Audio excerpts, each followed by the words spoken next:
Jau šį vakarą Žalgirio krepšininkai rinkosi į treniruotę, taisyti klaidų, kurios lėmė pralaimėjimą Stambulo klubui pirmajame ketvirtfinalio serijos mače.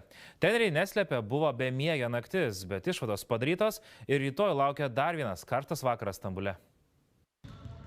Praėjo vos 15 valandų po Eurolygoje patirtos nesėkmės ir Kauno Žalgirio krepšininkai šioje ištuštėjusioje arenoje jau ruošiasi rytojaus akistatai.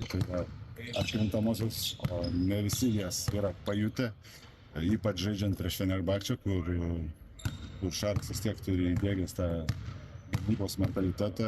Mantas Šernius sako, kad varžovams pavyko itin supančioti sunkiuosius Žalgirio puolėjus, be to ypatingą dėmesį varžovai skyrė ir Silveno Francisko varginimui. Trenerių štabas vylėsi sulaukti ir geresnio atsarginių žaidėjų indėlio, o ne tik 9 taškų. Korekcijas tikrai pamatėm, kaip jie ginasi prieš mūsų kitus numerius, kaip jie Sisko 30 minučių tiek įvelė, tiek puolime, tiek gynyboje. Pamatėm, kaip jie dengia mūsų paustą. Pirmą ketvirtfinalio mūšį laimėjęs Turkijos klubas irgi įžvelgia vietų, kurias privalės taisyti antrose rungtynėse. Šarūno Jasikevičiaus asistentas Kazys Maksvytis nors ir sako, kad naujo dviračio neišrasi, bet esą rezervų turi abi komandos. Kai tu pradedi laimėti 1-0, tai iškart tas 1-0 pradeda veikti prieš tave. Tai kažkiek yra atsipalaidavimas ir galbūt galvojimas, kad jau darbą padarėjai, bet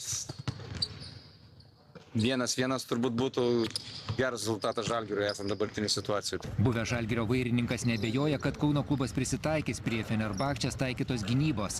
Be to pirmame mače tylėję Žalgirio snaiperiai gali pakreipti rungtynių teikmę savo palankę vagą. Maksvyčio įsitikinimu antrasis susitikimas ketvirtadienį gali būti dar mažiau gražus dėl prognozuojamo fiziškumo ir kietos kovos. Čia nėra kažkoks atostogų pasimėgavimas, tai yra bemiegės naktis, tai yra stresas, galbūt jo kažkiek mažiau, kai esi asistentas, bet vis tiek tai yra atkrintamosios rungtynės ir žinom, kad į kitą etapą išeis kiekviena komanda. Antrosios Žalgirio ir Fenerbahčės komandų rungtynės jau rytoj, o jas transliuos TV3 televizija.